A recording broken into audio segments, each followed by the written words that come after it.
Item ಯಾವುದೇ ಇರಲಿ try ಮಾಡಿ ಆಚಿ ಚಿಕನ್ ಮಸಾಲಾ. ಲಕ್ಷ್ಮಣ್ ಸವದಿ ಅವರು ಸಿದ್ದರಾಮಯ್ಯನವರ ಸಂಪುಟದಲ್ಲೇ ಸಚಿವರಾಗಬೇಕಾಗಿತ್ತು, ಬಟ್ ಜಸ್ಟ್ ಮಿಸ್ ಅಂತಾರಲ್ಲ ಹಂಗಾಗಿ ಹೋಗಿತ್ತು ಲಕ್ಷ್ಮಣ್ ಸವದಿ ಅವರ ವಿಚಾರಕ್ಕೆ ಸಂಬಂಧಪಟ್ಟಂತೆ ಸಚಿವ ಸ್ಥಾನ. ಬಟ್ ಈ ಬಾರಿ ಸಿಕ್ಕೇ ಸಿಗುತ್ತೆ ಅಂತ ಅವರು ಕೂಡ ನಿರೀಕ್ಷೆಯಲ್ಲಿದ್ದಾರೆ. ಕೊಡಲೇಬೇಕಾದಂತಹ ಅನಿವಾರ್ಯತೆಯಲ್ಲಿ ಪಕ್ಷ ಇದೆ. ಇಫ್ ಸಪೋಸ್ ಈ ಬಾರಿ ಅವರಿಗೆ ಕೊಡದೆ ಹೋದ್ರೆ 2028ರ ಚುನಾವಣೆಗೆ ಅವರು ಕಾಂಗ್ರೆಸ್ ಜೊತೆಗೆ ನಿಲ್ತಾರೆ ಅನ್ನೋದೇ ಡೌಟ್ ಇದೆ. ಬೆಳಗಾವಿ ಭಾಗದ ರಾಜಕಾರಣ ಇಡೀ ರಾಜ್ಯಕ್ಕೆ ನೀವು ಕಂಪೇರ್ ಮಾಡಿದ್ರೆ ಸ್ವಲ್ಪ ಡಿಫ್ರೆಂಟ್ ಆಗಿ ನೋಡೋದಕ್ಕೆ ಸಿಗುತ್ತೆ. ಲಿಂಗಾಯತ ಸಮುದಾಯದ ಅತಿ ದೊಡ್ಡ ಶಕ್ತಿಯಾಗಿ ನಿಂತವರು ಬೆಳಗಾವಿ ಭಾಗದಲ್ಲಿ ಲಕ್ಷ್ಮಣ್ ಸವದಿ ಅವರು. ಬಿಜೆಪಿ ತೊರೆದು ಕಾಂಗ್ರೆಸ್ ಪಾಳೆಯವನ್ನ ಸೇರ್ಪಡೆ ಆದಾಗ್ಲೂ ಕೂಡ ಅವರಿಗೆ ಆಶ್ವಾಸನೆ ಇದ್ದಿದ್ದು ಸಚಿವ ಸ್ಥಾನ ಕೊಟ್ಟೇ ಕೊಡ್ತೀವಿ ಪಕ್ಷ ಅಧಿಕಾರಕ್ಕೆ ಬಂದಾಗ ಅಂತ. ಹಂಗಾಗಿ ಆ ಮಾತನ್ನ ಮೊದಲ ಬಾರಿ ಉಳಿಸ್ಕೊಂಡಿಲ್ಲ. ಅಟ್ಲೀಸ್ಟ್ ಈ ಬಾರಿ ಆದ್ರೂ ನೀವು ಉಳಿಸ್ಕೊಳ್ಬೇಕು ಅಂತ ಲಕ್ಷ್ಮಣ್ ಸವದಿ ಅವರು ಡಿಮ್ಯಾಂಡ್ ಇಟ್ಟಿದ್ದಾರೆ.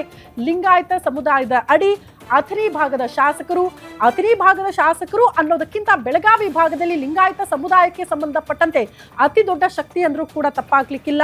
ಹಂಗಾಗಿ ಲಕ್ಷ್ಮಣ್ ಸವದಿ ಅವರನ್ನ ಕನ್ಸಿಡರ್ ಮಾಡ್ತಾರಾ ಈ ಬಾರಿ ಅನ್ನೋದು ಪ್ರಶ್ನೆ ಇದೆ. ಸಚಿವ ಸ್ಥಾನ ಕೊಡದೆ ಹೋದ್ರೆ ಪಕ್ಷ ಬಿಡುವ ಬಗ್ಗೆ ಆಲ್ರೆಡಿ ಆಪ್ತರ ಬಳಿ ಲಕ್ಷ್ಮಣ್ ಸವದಿ ಅವರು ಹೇಳ್ಕೊಂಡ್ಬಿಟ್ಟಿದ್ದಾರಂತೆ. ಬಿಜೆಪಿಯಿಂದ ಕಾಂಗ್ರೆಸ್ಗೆ ಬರುವಾಗ ಇದೇ ಆಫರ್ ಅನ್ನ ಡಿ ಕೆ ಶಿವಕುಮಾರ್ ಕೊಟ್ಟಿದ್ರು, ಅದನ್ನ ಉಳಿಸ್ಕೊಳ್ಬೇಕಲ್ಲ, ನುಡಿದಂತೆ ನಡಿಬೇಕಲ್ಲ ನಾಯಕರು. ಹಂಗಾಗದೆ ಹೋದ್ರೆ 2028ಕ್ಕೆ ನಿರ್ಧಾರ ಬದಲಾವಣೆ ಆದ್ರೂ ಕೂಡ ಆಶ್ಚರ್ಯ ಪಡಬೇಕಾಗಿಲ್ಲ. ನಿಮ್ಗೆಲ್ಲ ನೆನಪಿರಬಹುದು, ಲಾಸ್ಟ್ ಟೈಮ್ ಇವ್ರಿಗೂ ಟಿಕೆಟ್ ಮಿಸ್ ಆಯಿತು ಮತ್ತು ಜಗದೀಶ್ ಶೆಟ್ಟರ್ ಅವ್ರಿಗೆ ಮಿಸ್ ಆಯಿತು ಅನ್ನೋ ಕಾರಣಕ್ಕೆ ಇಬ್ರು ಕೂಡ ಪಕ್ಷ ತೊರೆದಿದ್ರು.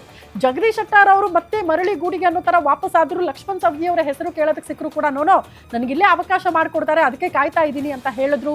ಆ ಕಾಯುವಿಕೆಗೆ ಸೂಕ್ತ ಉತ್ತರ ಸಿಗದೆ ಹೋದ್ರೆ ಮುಂಬರುವ ಎಲೆಕ್ಷನ್ ನಲ್ಲಿ ಲಕ್ಷ್ಮಣ್ ಸವದಿ ಅವರು ಕಾಂಗ್ರೆಸ್ ಜೊತೆಗೆ ನಿಲ್ಲೋದು ಬಹಳ ಕಷ್ಟ. ಹಂಗಾಗಿ ಅದನ್ನ ಅರ್ಥಂತಹ ಪಕ್ಷ ಈ ಬಾರಿ ಅವರಿಗೆ ಅವಕಾಶ ಕೊಡುವಂತಹ ಸಾಧ್ಯತೆಗಳಿದೆ. ಹಂಗಾಗಿ 2ನೇ ಲಿಸ್ಟ್ ನಲ್ಲಿ ಲಕ್ಷ್ಮಣ್ ಸವದಿ ಅವರ ಹೆಸರು ಕೂಡ ನೋಡೋದಕ್ಕೆ ಸಿಗ್ತಾ ಇದೆ.